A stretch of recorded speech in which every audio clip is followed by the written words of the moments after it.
सीधा सवाल न्यूज में आपका स्वागत है। अब नजर डालते हैं आज की हेडलाइंस की ओर। सड़क हादसे में 3 की मौत, अज्ञात वाहन से टक्कर की आशंका।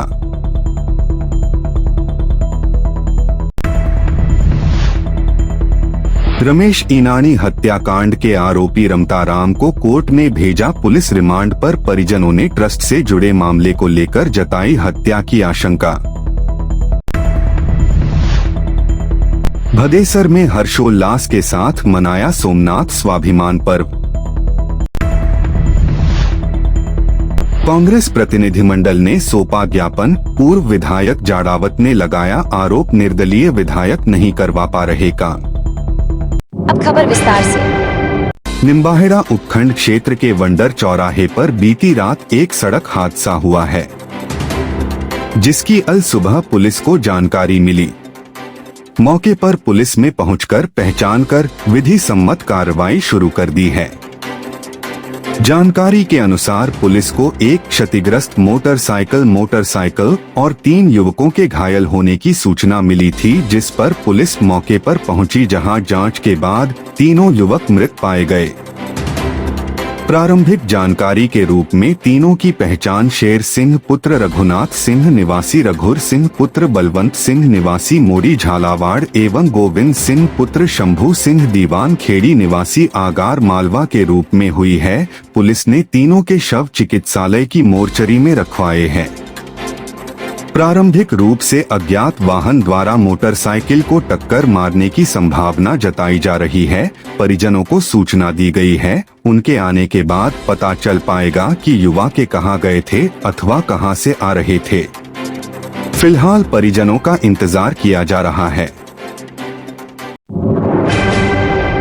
चित्तौड़गढ़ के बहुचर्चित रमेश ईनानी हत्याकांड में 50,000 का इनामी अभियुक्त रमताराम को पुलिस ने गिरफ्तार कर न्यायालय में पेश किया, जहां से पुलिस को 5 दिनों की रिमांड मिली है।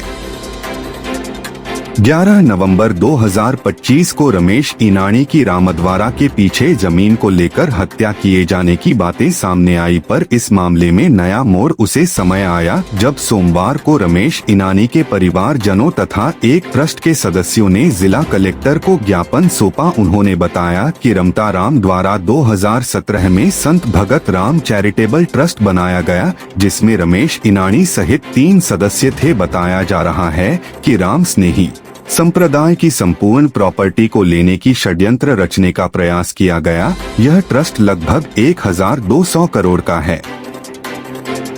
सभी रामधाम के जितने रामद्वारा इसमें आते हैं, उन्हें ट्रस्ट में लेने का प्रयास किया गया। यह भी रमेश ईनानी की हत्या का मुख्य कारण हो सकता है।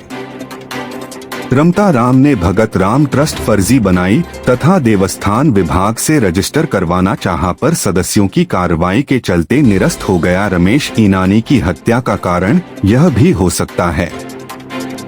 परिवारजनों ने निष्पक्ष कार्रवाई करने तथा वीआईपी ट्रीटमेंट नहीं देने व ट्रस्ट के सदस्यों को सुरक्षा देने की मांग की। उनको भी जान का खतरा है। रमताराम को 5 दिन के पुलिस रिमांड पर सौंपा गया है। ये एक संत भगतराम चैरिटेबल ट्रस्ट का मामला सामने आ रहा है। इसमें क्या किया कि इन्होंने संत रमताराम महाराज ने एक ट्रस्ट बनाई, जिस ट्रस्ट में राम स्नेही संप्रदाय की टोटल प्रॉपर्टी को इसमें लेने की चाह रखी इन्होंने। और रामधाम जबकि टोटल रामधाम के अंडर में आते हैं, जो 1985 से रजिस्टर्ड ट्रस्ट है, लेकिन उसके बाद भी रमताराम ने भगतराम चैरिटेबल ट्रस्ट फर्जी बनाई।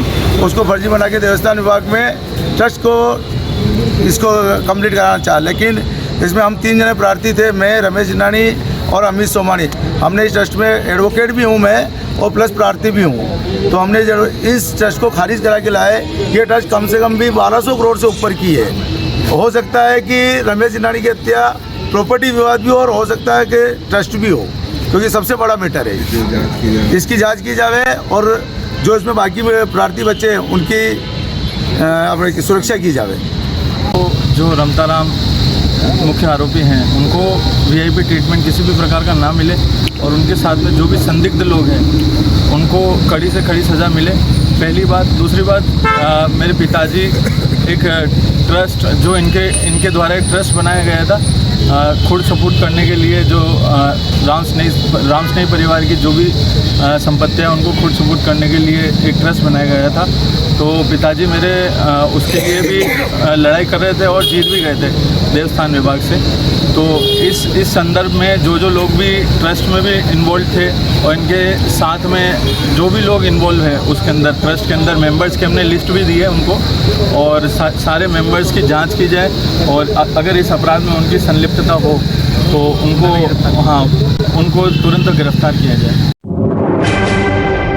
भदेसर पंचायत समिति परिसर में महाकालेश्वर मंदिर में गुजरात स्थित ज्योतिर्लिंग सोमनाथ मंदिर के जीर्णोद्धार के 75 वर्ष पूरे होने पर भव्य आयोजन सोमवार को किया गया। इस अवसर पर भगवान भोलेनाथ का रुद्राभिषेक और जलाभिषेक किया गया। रुद्राभिषेक से पहले मंदिर परिसर से महिलाओं द्वारा कलश यात्रा निकाली गई। महादेव महिला मित्र मंडल ने भजन प्रस्तुत किए। भदेसर पंचायत समिति के विकास अधिकारी अभिषेक शर्मा ने बताया कि पंडित ओम प्रकाश मिनारिया के सानिध्य में रुद्राभिषेक और जलाभिषेक हुआ। एलईडी के माध्यम से सोमनाथ मंदिर का कार्यक्रम लाइव प्रसारित किया गया। सोमनाथ मंदिर पुस्तक का विमोचन भी किया गया। धर्म प्रेमियों में इस कार्यक्रम को लेकर व्यापक उत्साह देखा गया। चित्तौड़गढ़ विधानसभा क्षेत्र में कांग्रेस सरकार में स्वीकृत अधूरे पड़े विकास कार्यों को लेकर जिला कलेक्टर महोदया को पूर्व राज्य मंत्री सुरेंद्र सिंह जाड़ावत के नेतृत्व में कांग्रेस प्रतिनिधिमंडल ने ज्ञापन सौंपा एवं बुके भेंट कर स्वागत भी किया। प्रवक्ता नवरतन जीनगर ने बताया कि शहर एवं ग्रामीण कांग्रेस के तत्वाधान में चित्तौड़गढ़ विधानसभा क्षेत्र में पूर्ववर्ती कांग्रेस सरकार में स्वीकृत अधूरे विकास कार्यों को पूर्ण करवाने को लेकर पूर्व राज्य मंत्री सुरेंद्र सिंह जाड़ावत के नेतृत्व में कांग्रेस प्रतिनिधिमंडल ने जिला कलेक्टर चित्तौड़गढ़ को ज्ञापन सौंपा। पूर्व विधायक सुरेंद्र सिंह ने कहा कि चित्तौड़गढ़ विधानसभा क्षेत्र में पूर्ववर्ती सरकार में पारित कार्य अभी तक लंबित है, जिससे आमजन को अनेक समस्याओं का सामना करना पड़ रहा है। आप स्वयं चिकित्सा के क्षेत्र में जुड़ी रही है, आपको विदित है कि चिकित्सा के क्षेत्र का पूर्ण होना कितना आवश्यकता है। उसी अनुरूप चिकित्सा, शिक्षा व सड़क तंत्र को मजबूत करते हुए निम्न कार्य बजट व डीएमएफटी से स्वीकृत करवाए थे।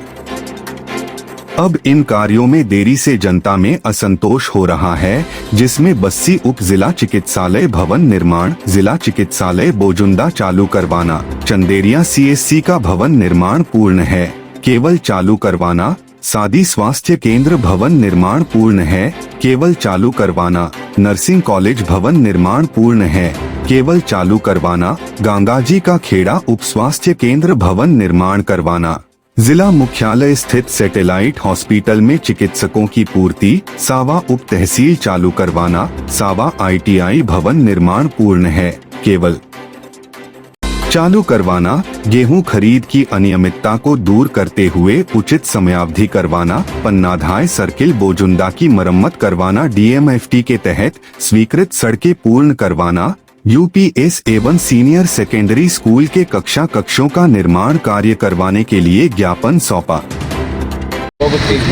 हम सब लोग जो है आज इनका जहाँ हमारे ज़िले के अंदर आए हैं तो उनका हम स्वागत भी करेंगे।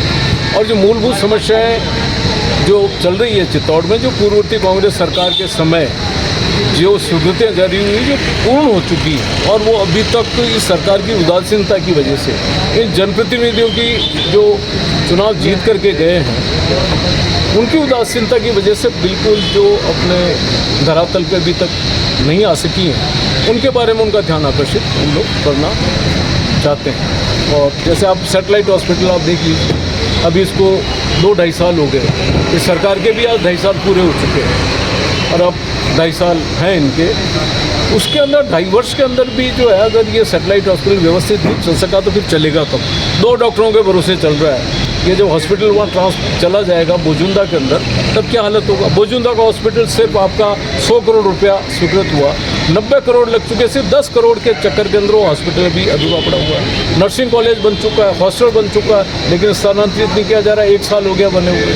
ITI की बिल्डिंग 2.5 साल हो गए बने हुए, लेकिन ITI की बिल्डिंग जो है वो अपने हैंडओवर नहीं कर रही है, सरकार ने ले ली है। ठेकेदार बार बार कह रहा चोरियाँ हो रही है वहाँ पर। आपका CSC चंदेरिया बनकर के तैयार हो चुका है। प्राथमिक स्वास्थ्य केंद्र सादी का जो है वो बनकर के तैयार हो चुका है, लेकिन शिफ्ट नहीं कर पा रहे हैं ये लोग।